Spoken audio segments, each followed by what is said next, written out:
morning, church. It's great to be together, even if it's online. Do encourage you to keep praying that the situation changes and that we can come together and meet physically. We're continuing our series on Joshua at the moment. So today we're going to look at Joshua 10. We've been over the last year and a bit looking at building the church and how God accomplishes that. We spent some time looking in Nehemiah and then in Acts. And now we're looking at how God takes that further, and so we're sort of looking at the role of the church, and particularly Joshua looks at sort of the taking ground, making disciples even when it's hard going.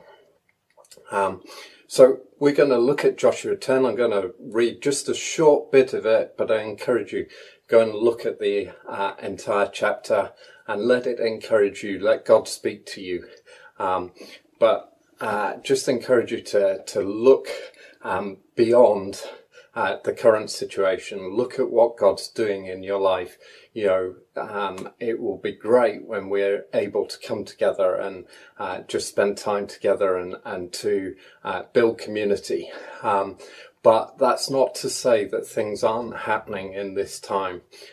God's still at work. He's still doing things in your life. He's doing things in my life. And just take the opportunity to appreciate what God's doing right here, right now, even though it's not quite where we would choose to be, even though it's hard going.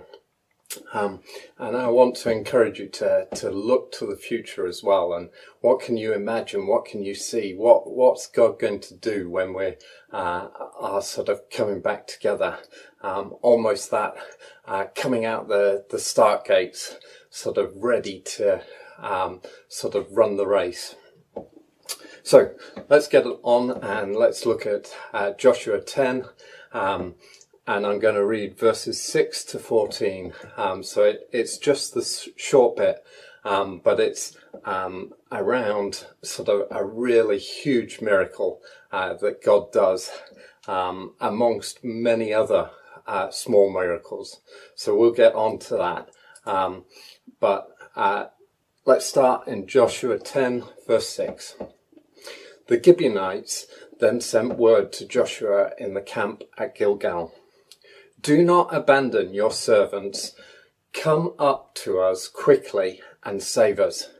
Help us, because all the Amorite kings of the hill country have joined forces against us. So Joshua marched up from Gilgal with his entire army, including all the best fighting men. The Lord said to Joshua, "Do not be afraid of them. I have given them into your hand. Not one of them will be able to withstand you." After an all-night marching from Gilgal, Joshua took them by surprise. The Lord threw them into confusion before Israel. So Joshua and the Israelites defeated them completely at Gibeon. Israel pursued them along the road going up to Beth Horon and cut them down all the way to Azekah and Makkedah. As they fled before Israel on the road down from Beth Horon to Azekah, the Lord hurled huge hailstones down on them, and more of them died from the hail than were killed by the swords of the Israelites. On the day the Lord gave the Amorites over to Israel, Joshua said to the Lord in the presence of Israel, "Sun, stand still over Gibeon, and you, moon, over the valley of Ajon." So the sun stood still and the moon stopped. till the nation avenged itself on its enemies, as it's written in the book of Joshua. The sun stopped in the middle of the sky and delayed going down a full day. There has never been a day like it before or since, a day where the Lord listened to a human being. Surely the Lord was fighting for Israel. So the first thing that stands out to me is, man, Joshua's bold. He goes from Gilgal, where he's encamped, and goes up to Gibeon. And then not only that, but he actually goes straight into a fight. He doesn't camp again and rest, but the army goes straight in and starts defeating the Amorites. So just to give you an idea, Gilgal to Gibeon, that's about 20 miles. But not only is it 20 miles, and 20 miles is a fairly significant distance to go, but it's also got a 3,300 foot climb from Gilgal up to Gibeon. And that's about a kilometre. So to give you an idea, it's about 6.5 Blackpool towers stacked one on top of another. That's how high they came from Gilgal up to Gibeon. And not only that, but they'll have been carrying all their armour, all their weapons. And so it won't have been an easy march, yet alone to then be ready to go in and start fighting and defeating the Amorites. When I was younger, I did a load of training for Duke of Edinburgh, and so we were doing loads of walking and sort of walking distances, probably about 10 or 12 miles, building up to sort of 20, 22 miles, and did that with a rucksack on my back. But man, come the end of the day, you were shattered. You know, it was a full day hike. You'd start out sort of 7 or 8 in the morning, and you'd keep going well into the evening before you sort of were able to sit down and rest. And so I can really feel how Joshua and the army particularly would have felt by the end of the day. Ethan and I went for a walk recently when we were on holiday. We went out and we did just 1.5 miles, just over, and but that had 200 meters climb in it.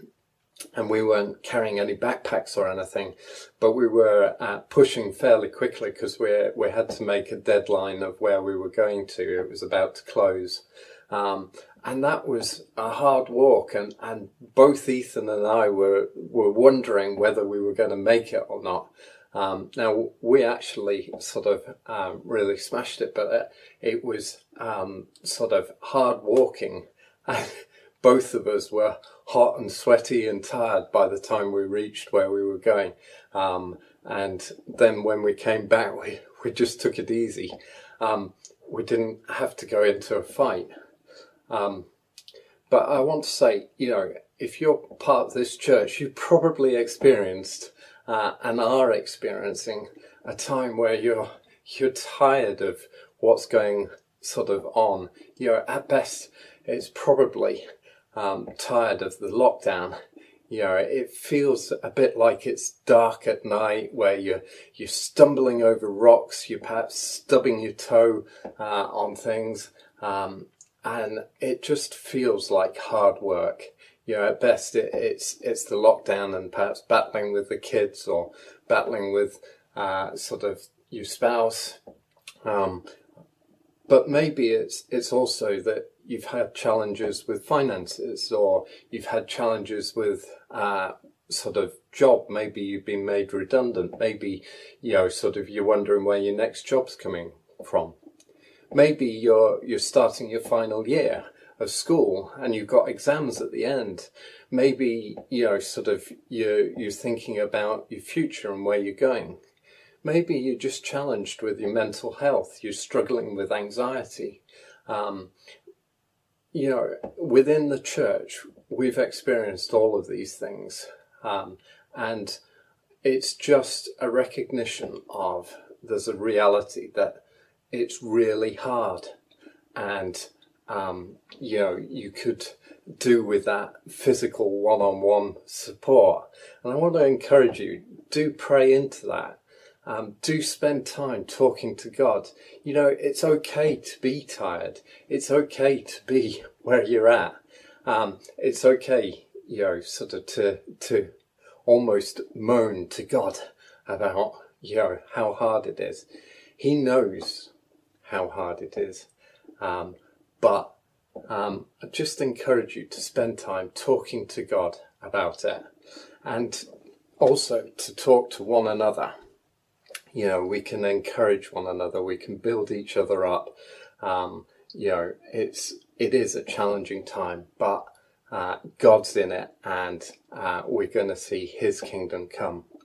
And Ben was exhorting us last week to spend time seeking God. And again, I just encourage you, spend time seeking God. Look at what he's doing and follow in there. Seek how you can be a part of what he's doing, because ultimately we want to live for his kingdom, his rule here in Blackpool. And, just because it's hard, it doesn't mean that you're defeated.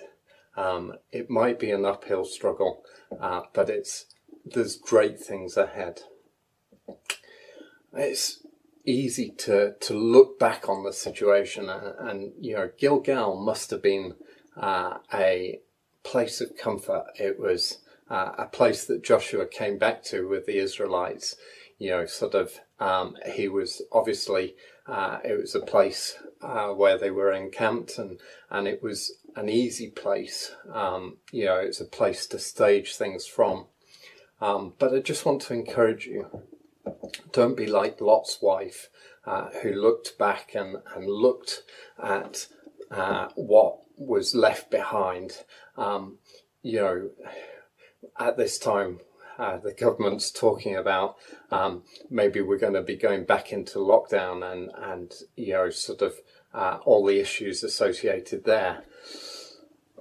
Maybe you're thinking, can we just go back to normal? It's easy to remember the past with rose-tinted glasses, and not to appreciate the moment, not to appreciate what God's doing at the moment. Paul encourages the Philippians, saying, I press on toward the goal to win the prize for which God has called me. And I just want to encourage you, press on. It may be hard climbing up, but there's things to do. There's a battle to be won. And I want to encourage you, God has given his word that the battle is his, that he's won it. He's going to, scatter the enemy. So remember why you're here in Blackpool. Remember the promises that God's given you. You may be always have been resident in Blackpool, but that doesn't mean that it isn't where God's called you to be. Just encourage you to look around at the people there are, look at the help they need. Remember the people who need to know God. As I say, there are amazing things ahead. If Joshua had turned back because it was a hard climb, he wouldn't have had the opportunity to see the sun stand still and the moon stand still. And not only that, but he would have lost the great fighting men that were part of Gibeon. Those 5 kings then would have stopped Joshua's progression into the land. But I'm thankful that he didn't stop. He didn't go back, but he pressed through. And, That's perhaps one of the biggest challenges in life, isn't it? It's to know when to keep going, to press through, and when it's hopeless. But this time is a time to press through. God promised or Jesus promised his disciples, but it's a promise that comes through to us as well. When he was giving the Great Commission for the disciples to go out and make more disciples, God said, "And surely I am with you always to the very end of the age." And that's the promise, that God's in there with you. And I want to encourage you as well, the churches as well. Find people in the church who can encourage you, who can build you up, who can stand with you at this time, and hold on to those promises of God. You've got that choice. You can either lament this time, or you can press into him and press on to what God's doing. The end of Revelation, right at the end, the last chapter, chapter 22, the angel is describing to John about a river that's coming out of the throne of God. And it's crystal clear. And on each side of the river, it must be spanning the river, is a tree of life. And it bears 12 crops of fruit, yielding a fruit every month. And I just want to encourage you, allow the Holy Spirit to bring fruit out of your life, to bear fruit in every season, even in this time where things are difficult and hard and you're perhaps tired, to continue to look to bear fruit. And you don't have to struggle to create that fruit, but rather the Holy Spirit brings that out of you. I want to encourage you to look for the amazing, look for the opportunities.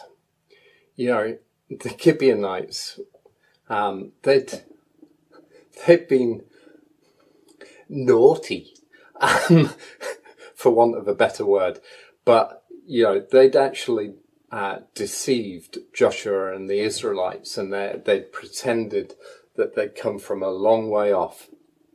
And when they sent their cry for help to Joshua, because they'd made this pact with Joshua and the Israelites that they would serve the Israelites, that they would be their allies. And then the Gibeonites are sort of going to come under pressure from these 5 kings who surround the Gibeonites. And they send a message to Joshua. And Joshua doesn't turn around and say, "Ha, you know what? Yes, we made this deal, but sort of forget it. It's just sort of God stepping in, and that's just the way things are."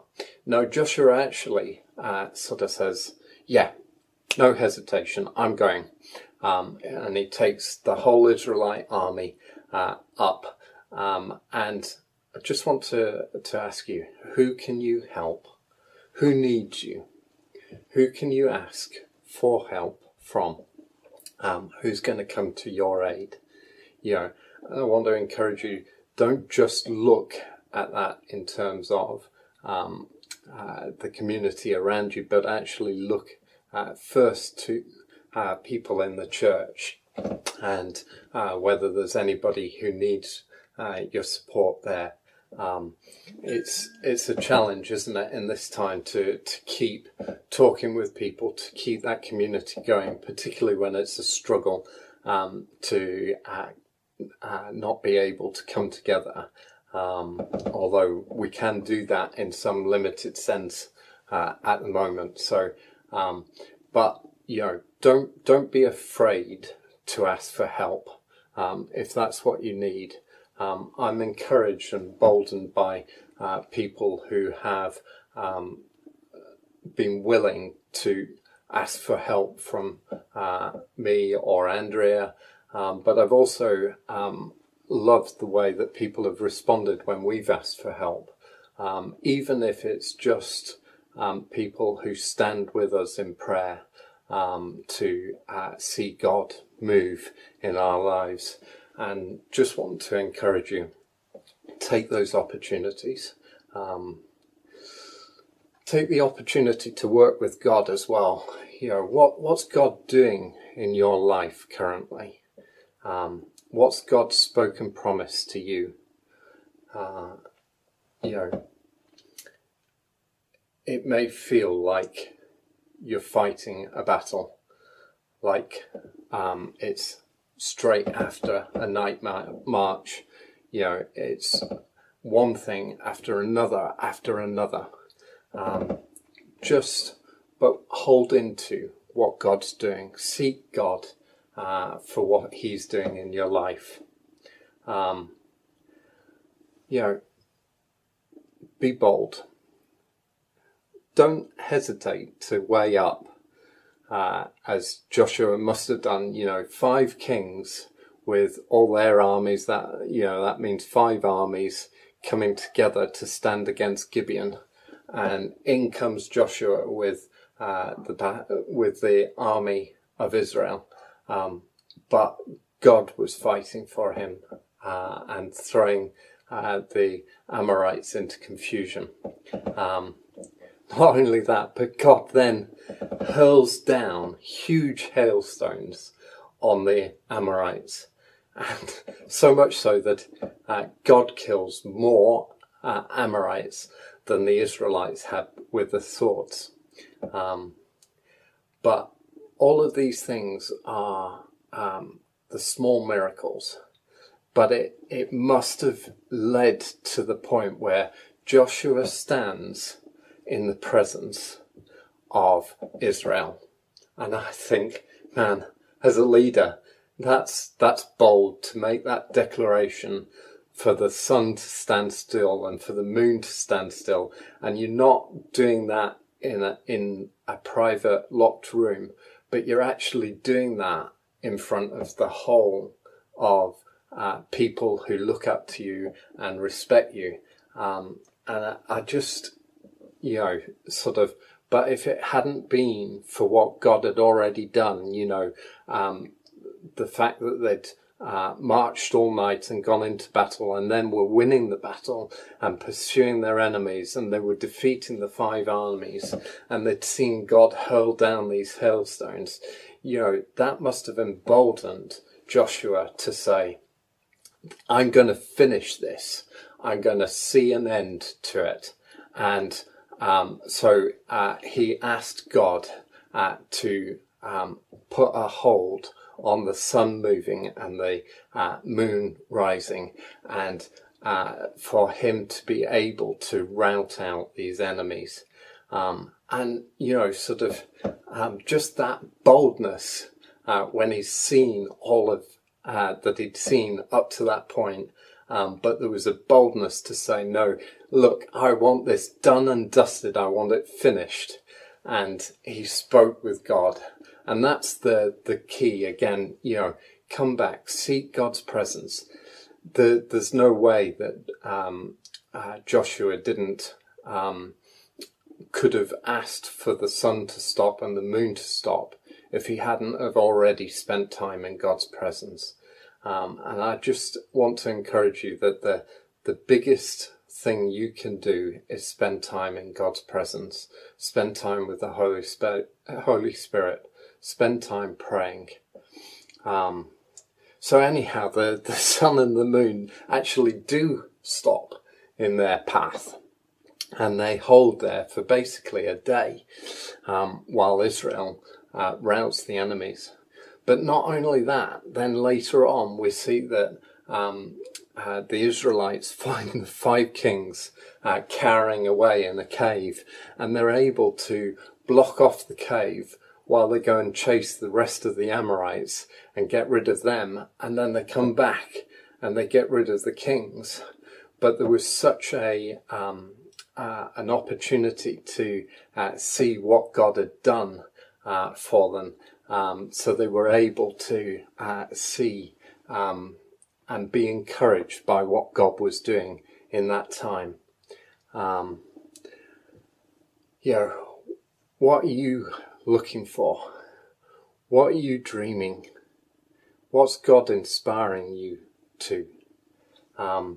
Take this time to seek God for what He's doing, and so that we can come out of the gates running full pelt. I want to encourage you as well. This story is so much about a battle, a physical battle where sort of men are killing other men. But I want to encourage you with Paul's words that remember that our struggle is not against flesh and blood. It's not against other humans, but it's against the rulers, against the authorities, against the powers of this dark world, and against the spiritual forces of evil in the heavenly realms. Remember that when you're praying, when you're speaking to God. We're not battling people. We're not battling the government. The government is made of people who are doing the best. They have initiated a lockdown for our good, to stop the spread of this virus. And however much we think they may have made mistakes, our battle isn't against them, but it's against the spiritual forces that are seeking to separate us, that are seeking to fractionate us, that are causing chaos and upset at this time. Those things aren't good. Those things are against God. That isn't what God desires. So pray for God's kingdom to come, for His rule to come into those situations, and for God to be glorified. And it's kind of the seeing the unseen. Spend time looking at what God is doing. What do you see in Blackpool? What do you see over Blackpool? It's so easy to look at Blackpool and dismiss it, and many people do. But just encourage you, look to what God's doing. So in conclusion, I want to say, it's okay to be tired, but use this as an opportunity to gird up your loins, to get ready to run, to get ready to see God's rule brought here. Seek God. Find out what He's doing. See what He's doing in your life at this time. He's not idle. Look for those fruits being generated. Look at what He's causing you to grow in and to mature in. And to quote a movie, Dead Poets Society, I love it. Gather ye rosebuds while ye may. Carpe diem. Seize the day. Look for the miracles. Nothing is impossible with God. You were born for the extraordinary. Have a great week. Be encouraged. Be blessed. And we will see you at some point, hopefully soon. Keep praying for God's will to be done, for a relief to happen at this time, for us to be able to meet together and encourage one another. So bless you. Thank you.